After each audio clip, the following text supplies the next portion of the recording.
Good afternoon मित्रांनो. हे जे लेक्चर आहे सध्याचं मी जे अपलोड करत आहे ते तुटीच्या संदर्भातलं आहे बरं का.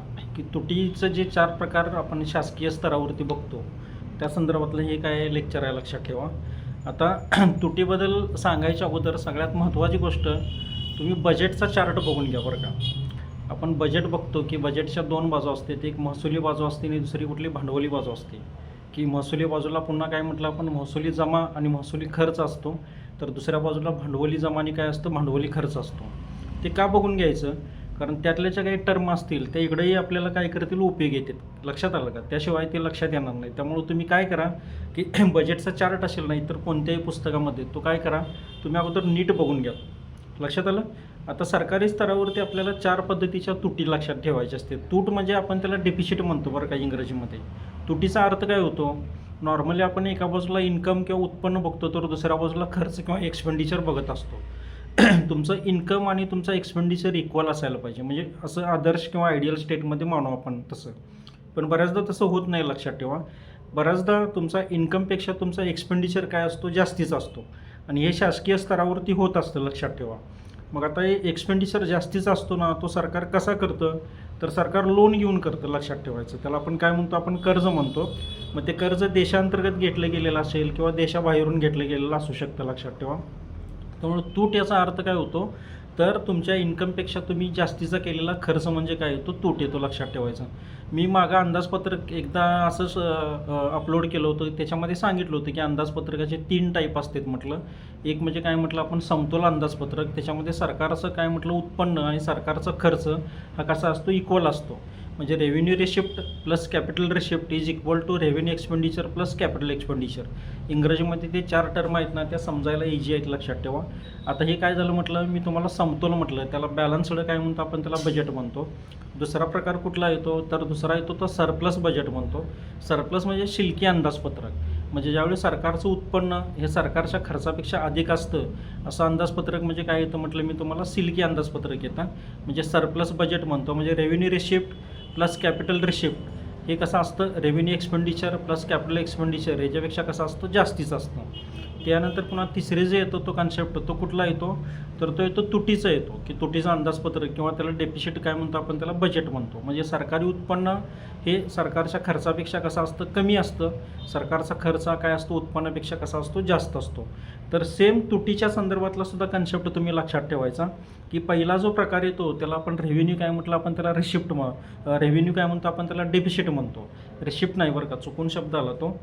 आता रेव्हेन्यू रिसिप्ट किंवा रेव्हेन्यू एक्सपेंडिचर म्हणजे काय, तुम्ही बजेटची एक बाजू बघितली की रेव्हेन्यू साईडची, तर त्याच्यामध्ये त्या 2 टर्म येतात, रेव्हेन्यू रिसिप्ट आणि रेव्हेन्यू काय म्हटलं आपण, एक्सपेंडिचर, लक्षात ठेवायचं.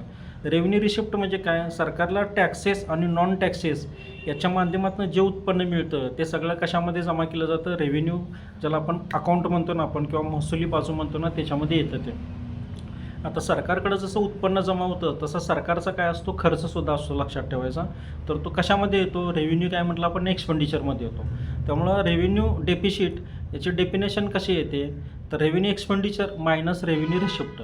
म्हणजे महसुली खर्च वजा काय म्हटलं आपण, त्याला महसुली काय म्हटलं आपण, जमा म्हणतो. आता हे महसुली खर्च हा सरकारचा वाढतच चालला आहे बरं का. काही गोष्टी तुम्ही समजून घ्या एक्स्ट्राच्या, की सरकार प्रचंड कर्ज काढतं, त्याच्यावरती लोनच्या रूपानं हे इंटरेस्टच्या रूपानं सरकारला पैसे खर्च करावे लागतात. सरकारकडं मोठीच्या मोठी ब्युरोक्रसी आहे, त्याच्यावरती ज्याला ॲडमिनिस्ट्रेटिव्ह एक्सपेन्सेस म्हणतो ते प्रचंड खर्च करावे लागतात. तर हा जो खर्च असतो ना, हा वारंवार करावा लागणारा आणि न टाळता येणारा असतो, लक्षात ठेवायचा. कळालं का? तर त्यामुळे ते रेव्हेन्यू काय म्हटलं आपण, त्याला त्यातनं काय होते, तूट तयार होते, लक्षात ठेवायचं. सरकारचं काय म्हटलं आपण, महसुली उत्पन्न हे महसुली खर्चापेक्षा काय असतं, कमी असतं. म्हणजे ते डेफिनेशन करताना कशी येते, रेव्हेन्यू एक्सपेंडिचर मायनस काय म्हटलं आपण, रेव्हेन्यू काय म्हटलं आपण, त्याला रिसिप्ट म्हणतो. ही एक टर्म झाली बरं का, लक्षात ठेवा. कुठली म्हटलं मी तुम्हाला, रेव्हेन्यू काय म्हटलं आपण, त्याला डेफिसिट म्हटलं. महसुली काय म्हणतो आपण, त्याला तूट म्हणतो. दुसरा जो कन्सेप्ट येतो सरकारचा, तो म्हणजे काय म्हटलं आपण, त्याला इफेक्टिव्ह रेव्हेन्यू डेफिसिट म्हणतो. इफेक्टिव्ह रेव्हेन्यू डेफिसिट याचा अर्थ काय येतो, लक्षात ठेवायचं. मराठीमध्ये आता बोलायचं म्हटलं तर त्याला प्रभावी महसुली तूट म्हणतो आपण. कुठला शब्द वापरतो त्याला आपण, प्रभावी काय म्हटलं आपण, त्याला महसुली तूट म्हणतो.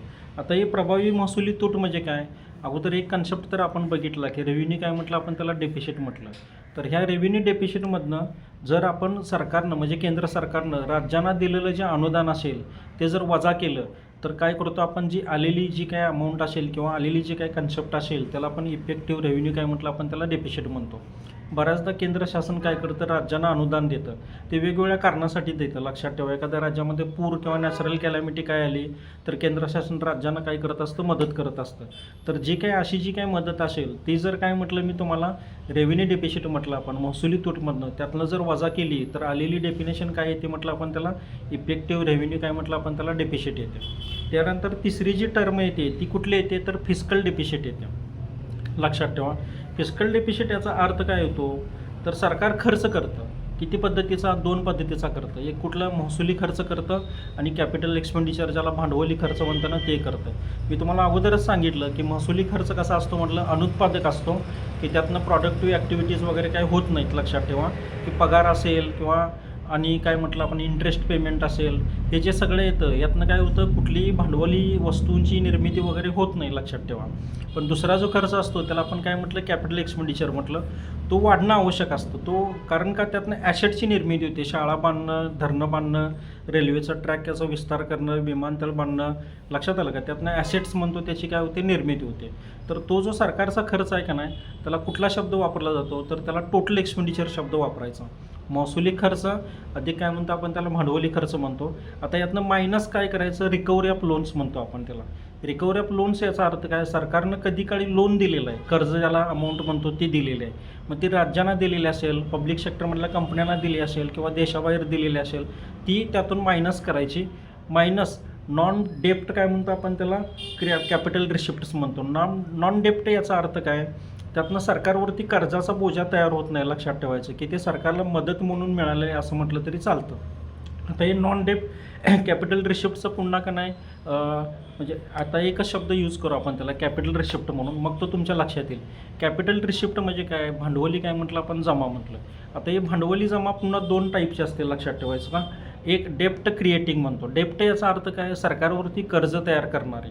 आणि दुसरे येते ती काय म्हटलं आपण त्याला नॉन डेप्ट कॅपिटल म्हणतो. नॉन डेप्ट याचा अर्थ काय, सरकारला ते पैसे मिळते पण त्यातनं सरकारवरती कर्ज वगैरे काय उभा होत नाही किंवा सरकारवरती कर्ज वगैरे काय लादलं जाऊ शकत नाही. लक्षात आलं. आता हे नॉन डेप्ट क्रिएटिंगचं पुन्हा आणि का नाही 2 प्रकार येतात. लक्षात ठेवायचं. एक पहिला येतो की जुनं दिलेलं कर्ज काय म्हटलं आपण जमा होणं, त्याला आपण रिकव्हरी ऑफ काय म्हणतो आपण त्याला लोन्स म्हणतो. की जुन्या कर्जाची काय म्हटलं आपण वसुली, म्हणजे त्याला प्रिन्सिपल अमाऊंट बरं का, म्हणजे मुद्दल म्हणतो आपण, व्याज नव्हे. व्याज येतं ते रेव्हेन्यू रिसिप्ट येतं ना त्या बाजूला येतं. लक्षात ठेवायचं. आणि दुसरं येतं ते डिसइन्व्हेस्टमेंट. सरकार काय करतं, सरकारला समजा भांडवलाची कमतरता जाणवायला लागली तर सरकार काय करतं, पब्लिक सेक्टरमधल्या कंपन्यांचं काय करतं, डिसइन्व्हेस्टमेंट करतं. म्हणजे काही भाग भांडवल काय करतं, विक्रीला काढतं आणि त्यातनं कॅपिटल मार्केटमध्ये काय करतं, भांडवल काय करतं, उभा करतं. किंवा दुसरा एक प्रकार असतो अख्खीची अख्खी कंपनी विकणं, 100% ज्याला आपण काय म्हटलं त्याचं प्रायव्हेटायझेशन म्हटलं तरी चालतं. तर ह्याच्या 2 टर्म येतात का नाही, त्याला आपण नॉन डेप्ट क्रिएटिंग काय म्हटलं, ॲसेट्स म्हटलं. म्हणजे तुम्हाला 2 टर्म त्याला लक्षात ठेवायला लागतील बरं का. एक डेप्ट क्रिएटिंग म्हटलं आणि कुठलं दुसरं काय म्हटलं आपण त्याला नॉन डेप्ट क्रिएटिंग. नॉन डेप्ट क्रिएटिंगमध्ये काय येतं म्हटलं, रिकव्हरी ऑफ काय म्हटलं आपण लोन्स म्हटलं, त्याला आपण काय म्हटलं जुन्या कर्जाची वसुली म्हणतो, मुद्दल म्हणतो आपण त्याला, व्याज नवं. आणि दुसरं काय येतं म्हटलं आपण निर्गुंतवणूक किंवा डिसइन्व्हेस्टमेंट म्हणतो ना ते येतं. त्यामुळं त्याला आपण फिस्कल डेफिशिटची व्याख्या कशी येते म्हटलं आपण त्याला, तर सरकारचा एकूण खर्च वजा सरकारनं काय म्हटलं आपण त्याला, ज्याला आपण काय म्हटलं महसुली काय म्हटलं आपण त्याला जमा म्हटलं. सरकारला काय म्हटलं, महसुली जमेमध्ये रक्कम जी जमा झालेली असेल ती वजा काय म्हटलं मी तुम्हाला नॉन डेप्ट कॅपिटल ॲसेट्स म्हटलं. नॉन डेप्ट कॅपिटल ॲसेट्स म्हणजे काय, तर गैर काय म्हटलं आपण त्याला कर्ज उभा करणारं भांडवली काय म्हटलं आपण त्याला मदत म्हणतो किंवा त्याला आपण जमा म्हणतो. लक्षात आलं. तर ही टर्म येते ना ती कुठली येते म्हटलं मी तुम्हाला, राजकोषीय तूट. मराठीमध्ये त्याला जो शब्द वापरला जातो राजकोषीय काय येतो, तूट येतो. त्यानंतर शेवटची जी टर्म येते त्याला आपण काय म्हटलं, प्रायमरी काय म्हटलं आपण त्याला डेफिशिट म्हणतो. तर त्याला प्राथमिक तूट असा मराठीमध्ये शब्द येतो. लक्षात ठेवायचं. तर फिस्कल डेफिशिटमधनं ज्यावेळी आपण काय म्हणतो आपण त्याला इंटरेस्ट पेमेंट म्हटलं आपण जर वजा केलं, सरकार काय करतं, लोन घेतं आणि ते प्रचंड मोठं असतं आणि त्याच्यावरती सरकारला द्यावा लागलेला इंटरेस्टसुद्धा असतो कसा म्हटलं तो प्रचंड असतो. तर ज्यावेळी आपण राजकोषीय तुटीतनं हे जे इंटरेस्टच्या रूपानं दिलेली रक्कम जर का वजा केली तर आलेला कन्सेप्ट कुठला येतो म्हटलं आपण त्याला प्रायमरी काय म्हटलं आपण त्याला डेफिशिट येते किंवा प्राथमिक काय म्हटलं तूट येते. लक्षात ठेवा. त्यामुळे हे 4 टर्म आहेत का नाही, एक महसुली तूट म्हटलं, दुसरं इफेक्टिव्ह रेव्हेन्यू डेफिशिट म्हणजे प्रभावी महसुली तूट म्हटलं, आणि तिसरं काय म्हटलं राजकोषीय तूट म्हटलं. तो थोडा कॉम्प्लेक्स कन्सेप्ट आहे बरं का. म्हणजे डेफिनेशन कशी येते, total expenditure minus revenue receipts minus non डेप्ट कॅपिटल रिसिप्ट्स म्हणतो आपण. ती इंग्रजी टर्म आहे ना, ती जसच्या तशी तुम्ही लिहून काढा बरं का, म्हणजे तुमच्या इजी लक्षात येईल. आणि चौथं जे येतं ते काय म्हटलं मी तुम्हाला, प्रायमरी डेफिसिट म्हटलं, की महसुली ज्याला आपण तूट म्हटलं, हे त्याच्यातनं राजकोषीय तूट म्हणतो आपण, महसुली नाही तर राजकोषीय तूट म्हणतो. राजकोषीय तुटीतनं जर आपण काय म्हटलं, नेट इंटरेस्ट पेमेंट म्हणतो, किंवा ज्याला आपण शुद्ध काय म्हटलं, व्याज देयता म्हणतो सरकारची, ती जर वजा केली तर आलेली टर्म म्हणजे कुठले येते, प्रायमरी काय येते म्हटलं, डेफिसिट येते. लक्षात आलं. ह्या चारही टर्म तुम्हाला लक्षात असू देत, ह्या लॉंग टर्म लक्षात असू देत. आपली सगळी अंदाजपत्रकं तुटीची असतात, लक्षात ठेवायचं. की सरकारच्या इन्कमपेक्षा सरकारचा खर्च कसा आहे म्हटलं, जास्तीच आहे म्हटलं, आणि सरकार काय करतं, कर्जाच्या रूपानं काय करतं उभा करत असतं. आता ही एक बाजू झाली. दुसरी बाजू काय होते, सरकार जर स्वतः समजा कर्ज घेणारा मोठा कर्जदाता, कर्जाचा म्हणजे घेणारा जर दाता, काय म्हणतो दाता त्याला म्हणता येणार नाही, कर्ज घेणारी समजा बॉडी असेल, तर मग कॅपिटल मार्केट किंवा इतरत्र किंवा बँकांच्या मध्ये सामान्य लोकांना कर्ज मिळत नाही, लक्षात ठेवा. म्हणजे सरकारचं कर्ज घेण्याची वृत्ती एकीकडं कॅपिटल सरकारकडे जमा करते, तर दुसरीकडं बाजारातनं ते कमी होतं, की जेणेकरून खाजगी व्यक्ती किंवा फर्मना लोन काय होतं, उपलब्ध होऊ शकत नाही. त्यामुळे अशा पण काही त्याला बाजू असतात, लक्षात ठेवायचं. थँक्यू बरं का. हा व्हिडिओ अधिकाधिक लोकांच्यापर्यंत मित्रांनी शेअर करावा. आवडला असेल तर नक्कीच काय करा, त्याच्यावरती कॉमेंट करा, किंवा त्याच्यावरती नक्कीच तुम्ही आपल्या प्रतिक्रिया काय करा, व्यक्त करा. जेवढं सोप्या भाषेमध्ये मला सांगता येईल तेवढं मी सोप्या भाषेमध्ये सांगायचा काय करतो, प्रयत्न करतो. बरेच शब्द इंग्रजी असते, त्याला नाही इलाज आहे, कारण का इकॉनॉमिक्स हे डिसिप्लिन म्हणून इंग्रजीमध्ये जेवढं चांगल्या पद्धतीनं सांगता येतं, त्या मराठीचे टर्म असतील त्या सगळ्या आयात केलेल्या आहेत, किंवा आपण त्या गरजेपोटी वापरलेल्या आहेत, लक्षात ठेवा. चालेल. गुड आफ्टरनून मित्रांनो, थांबतो इथे मी.